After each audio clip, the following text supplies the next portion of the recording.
Chairman, and Madam Secretary, thanks again for being with us today. I want to focus first on nuclear as a source of generation, and nuclear energy is widely supported in this committee and in Congress. As stated, our chair's Prohibiting Russian Uranium Imports Act passed on unanimous consent last night in the Senate, which is good news. Not only does this legislation put an end to Russian uranium imports, but it also unlocks $2.72 billion to ramp up domestic uranium fuel production that through my bill, the Nuclear Fuel Security Act, gives DOE the ability to incentivize a market for advanced fuels. DOE will also have the ability to strengthen the fuel infrastructure of the existing fleet. Madam Secretary, do you believe that DOE understands how the buying and selling of fuels and fuel services in the private market can distort that market when it starts implementing the program? I think we are aware of market dynamics, and we have a team that is focused on doing this well. Happy to work with you on whatever Congress needs to do, but I think we've got the tools necessary to make sure that we build up this uranium strategy in this country so that we are secure. Well, that's going to be my follow-up, because it'd be very harmful if DOE takes actions that can make matters worse. So, will you report to this committee about your plans for implementing the Nuclear Fuel Security Act? Thank you. Just some headlines that have been in the paper recently in the last couple of days that the Dominion chief executive expects its peak load to increase at least 5% each year for the next 15 years, and they recognize they're going to need more natural gas in order to keep the lights on. Another article in the Wall Street Journal on April the 30th, Duke Energy reported to regulators that they will need 3 new gas-fired power plants in the Carolinas. Otherwise, they will need to keep the coal plants open. Wall Street Journal article and other papers have been reporting this. Just this week, the International Energy Agency, that U.S. data centers' electricity consumption could rise from 4% in 2022 to 6% in 2026. AI could add 8%. Last December, someone from EPA, when I asked a question as to how much more energy they thought they'd have to have if the president's idea of going all electric by 2035, thought it would be another 4.5%. I think they were too low. But the question really is, do you believe that this country needs to have more energy or less energy in production? More energy. Thank you. Another question that had come up, especially when we were talking with PJM, in 2014, as you might remember, we had a huge polar vortex that went across the Midwest.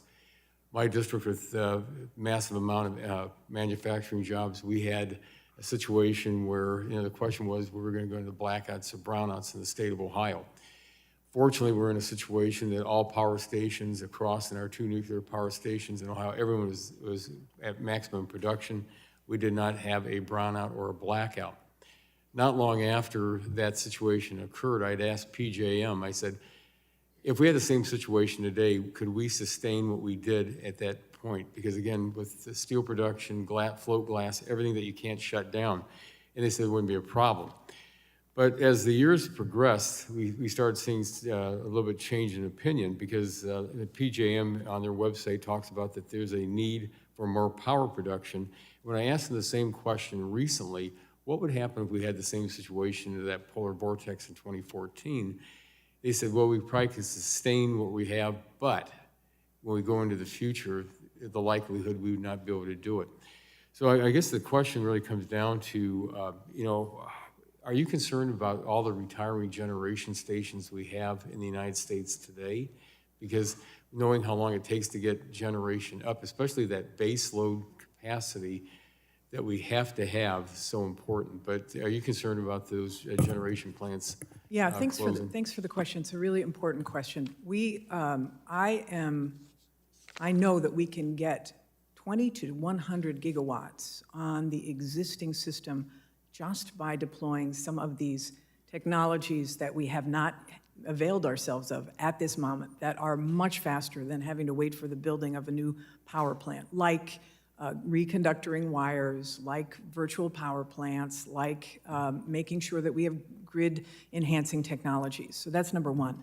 Number two, because of the great work of Congress, that we have now the incentives to put clean power onto the grid, We saw last year 40 gigawatts of additional power added to the nation's electric grid. Another 65 gigawatts are planned to be added this year. So we need to do both. We need to add new power, and baseload power is important, which is why energy storage, again, which was something that didn't exist back during the polar vortex days, is available now through utility-scale grid storage.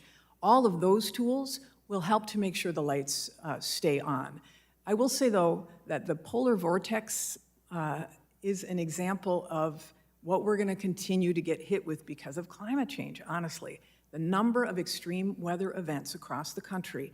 Last year, over $1 billion events were 28. It has every single year continued to climb, as we've seen.